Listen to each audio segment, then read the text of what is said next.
Boruto chapter 80 ये वो chapter है जो टाइम स्किप से पहले का लास्ट चैप्टर होने वाला है। और अगर आपको पता है कि हर टाइम स्किप में मेनली क्या प्लॉट होता है तो ये चैप्टर हमें उसी प्लॉट की तरफ लेके चलेगा। सो अब ज्यादा बातें नहीं करते हैं और स्टार्ट करते हैं चैप्टर 80 को, जिसका टाइटल है व्हाट वुड डैड डू। यानी कि ये टाइटल बोरुटो कह रहा है कि अगर मेरी जगह पे मेरे डैड होते तो वो क्या करते। So I guess we would never know. मजाक कर रहा हूँ भाई, क्योंकि बोरुटो तो अभी 12 साल का है जब वो ये सब चीजें झेल रहा है, पर हमने नारुतो को बचपन से ये चीजें झेलते हुए देखा था और शायद इसी चीज की वजह से नारुतो को अब काफी लोग पसंद करते हैं और वो अब लोगों के लिए एक एनीमे नहीं है बल्कि एक इमोशन बन चुका है। सो भाई नारुतो तो एक लेजेंडरी एनीमे है ही, पर अभी ये सब बातें छोड़ते हैं और अपने चैप्टर को स्टार्ट करते हैं, जहां पे हम देखते हैं कि शिकामारू वापस से एडा से पूछ रहा होता है कि क्या तुम्हें यकीन है कि ये सब बोरुटो ने ही किया है और नारुतो मर चुका है। तो यहाँ पे हम एडा को थोड़ा हिचकिचाते हुए देखते हैं, पर कवाकी उसका कॉलर पकड़ लेता है और एडा शिकामारू को झूठ बोलती है, जिसके बाद हमें साराडा और मित्सुकी की तरफ लेके चलते हैं, जहाँ पे साराडा उसे समझाने की कोशिश कर रही होती है और तभी शिकामारू सबको ये मैसेज देता है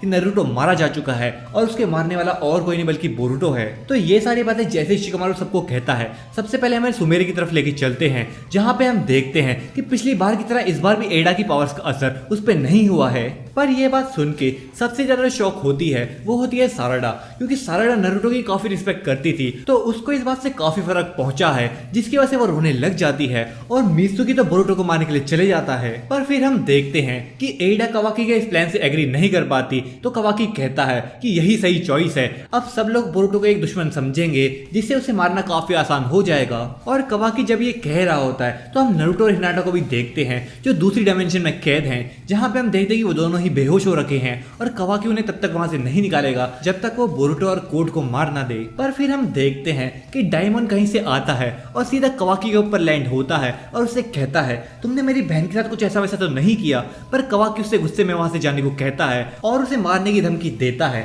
तो एडा कहती है तू हाथ तो लगा के दिखा, प्यार अपनी जगह है भाई, भाई अपनी जगह है। आई मीन इस पॉइंट पे तो सबको पता ही है कि एडा के मन में फीलिंग्स है कवाकी के लिए। जिसके बाद सीन शिफ्ट होता है और हम देखते हैं कि सासुके साराडा के पास आ गया है और साराडा से मित्सुकी को रोकने को कहती है, पर क्योंकि सासुके भी ओमनीपोटेंट से अफेक्टेड होता है तो वो सोचता है कि मित्सुकी सही कर रहा है और सासुके खुद बोरुटो को मारने का सोचता है। और इसी बीच हम देखते हैं कि सुमिरे साराडा को कांटेक्ट करती है और वो लोग एक पूरा डिस्कशन करते हैं कि वो लोग बोरुटो के साथ हैं और इसके पीछे पक्का एडा का ही हाथ होगा, क्योंकि अब सब लोग अचानक से कवाकी को छोड़ के बोरुटो के पीछे पड़ गए हैं और बस अब हम दोनों ही बोरुटो की मदद कर सकते हैं। जिसे सुन के साराडा रोने लग जाती है और सोचती है कि आखिर ये सब बोरुटो के साथ ही क्यों हो रहा है। पर फिर हमें बोरुटो की तरफ लेके चलते हैं, जहाँ पे टीम 4 बोरुटो के सामने आ जाती है और उसे रोकने की कोशिश करते हैं, जहाँ पे शिकाडाई बोरुटो से कहता है हम तुम्हें अपना दोस्त समझते थे और तुमने हमारे साथ ऐसा किया, क्या तुम हमें अपना दोस्त नहीं मानते थे। बोरुटो उन्हें समझाने की कोशिश कर रहा होता है पर उसे भी पता है कि इससे कुछ फायदा नहीं होगा।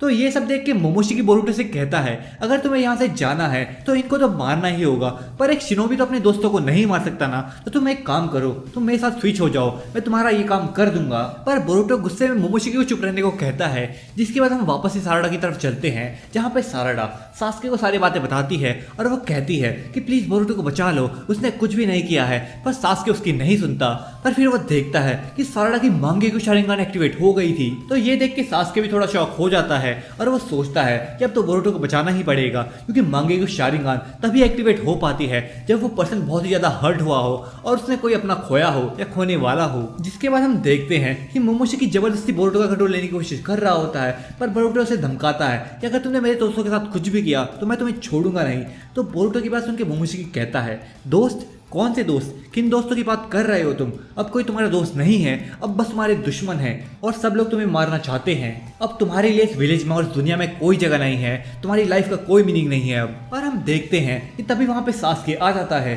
और वो बोरुटो को अपने साथ ले जाता है। सासुके कहता है कि पहली बार जब मैं कवाकी से मिला था तो वो मेरा स्टूडेंट बन गया था, उसने ही नारुतो के साथ मिलके मोमोशिकी से फाइट करी थी, उसका नाम कवाकी उजुमाकी था और यही मुझे याद है। जिसके बाद थोड़ी दूरी पर जाके वो दोनों एक जगह पर रुकते हैं, जहाँ पे बोरुटो से पूछता है अगर तुम्हें भी लगता है कि मैं एक एनिमी हूँ तो आखिर तुम मेरी मदद क्यों कर रहे हो। तो सासुके कहता है तुम्हारे पास मेरा हेडबैंड है, जहाँ तक मुझे याद है मैंने एक कवाकी को दिया था और तुम्हारे अंदर से मुझे मोमोशिकी की प्रेजेंस सेंस हो रही है, जबकि मोमोशिकी तो कवाकी के अंदर होना चाहिए था। अब मैं अपनी मेमोरीज पे भरोसा नहीं कर पा रहा हूँ, पर चाहे मेरी मेमोरीज कुछ भी हो, मैं अपनी बेटी पे जरूर भरोसा करता हूँ। मैं तुम्हारी मदद इसलिए कर रहा हूँ क्योंकि मेरी बेटी यही चाहती है, फिर चाहे उसके मुझे अपनी जान क्यों ना दांव पे लगानी पड़े। और भाई सास्के की इतनी सारी बातें सुन के मोमोशिकी का दिमाग खिसक जाता है। वो सोचता है कि आखिर ये क्या बकवास कर रहा है, और वो कहता है बोरुटो तुम ज्यादा खुश मत होना कि तुम्हें एक साथी मिल गया है, भूलो मत अभी सब तुम्हारे दुश्मन है। ओमनीपोटेंस की जो पावर है वो किसी गेंजुत्सु की तरह नहीं है जो तुम वापस से अपना कंट्रोल ले सकते हो,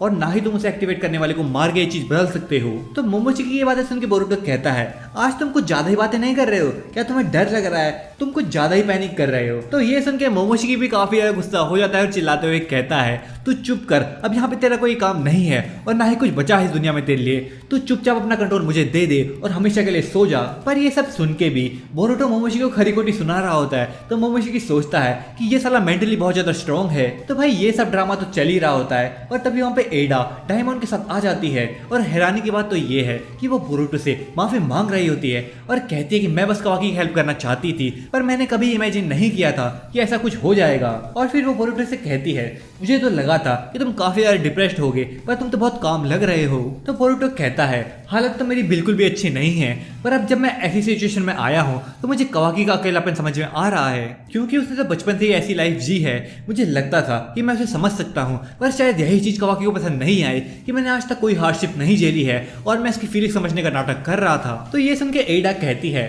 इसका तो मुझे पता नहीं, पर जहां तक मुझे लगता है कि कवाकी सच में तुम्हें अपना भाई समझता है। जिसके बाद सास के बोरुटो से कहता है जहां पे आज तुम खड़े हो, नारुतो बचपन से ही वैसी लाइफ जी रहा था, पर उसने अपने आप को प्रूफ किया और एक होकागे बना। अगर तुम सच में उसके बेटे हो तो इस सिचुएशन को ओवरकम करो और मुझे प्रूफ करके दिखाओ। तो भाई यहीं से चालू होता है बोरुटो का नया सफर, जहां पे हम देखेंगे कि अब खुद सास्के बोरुटो को ट्रेनिंग देने वाला है, और यहाँ पे अब एडा भी बोरुटो की मदद करेगी, क्योंकि अब वो कवाकी को बोरुटो की लोकेशन नहीं बताएगी चाहे वो कितना भी उससे पूछ ले। और जब तक बोरुटो अपनी ट्रेनिंग करके वापस नहीं आता तब तक कवाकी बोरुटो तक नहीं पहुंच पाएगा। और अपना बोरुटो भी यहाँ पे नारुतो की तरह डिटरमिन्ड लग रहा होता है, जहाँ पे वो कहता है कि अगर मेरे डैड यहाँ पे होते तो वो भी स्ट्रांग बनने की कोशिश करते और इस सिचुएशन को फिक्स करते, और मैं भी अब इस कहानी को भाई भाई को मारने वाली कहानी में कन्वर्ट नहीं होने दूंगा। जिसके बाद हम लास्ट के 2 पेजेस में टाइम स्किप के जो मेन कैरेक्टर्स हैं उनको देखते हैं, जो कि कोड, कवाकी और बोरुटो होने वाले हैं। और आज का चैप्टर यहीं पे एंड हो जाता है। सैडली बोरुटो की मांगा 3 मंथ के हाइट्स पे चली गई है, पर अच्छी बात यह है कि हमें बोरुटो के चैप्टर 81 से बोरुटो की ट्रेनिंग और टाइम स्किप देखने को मिलेगा। तो आज की वीडियो में इतना ही। अगर आपको ऐसे ही मांगा एक्सप्लेनेशन की वीडियो पसंद आती हैं तो आप चैनल को चेकआउट कर सकते हो। मिलता हूँ आपको अगली वीडियो में, तब तक के लिए सायोनारा।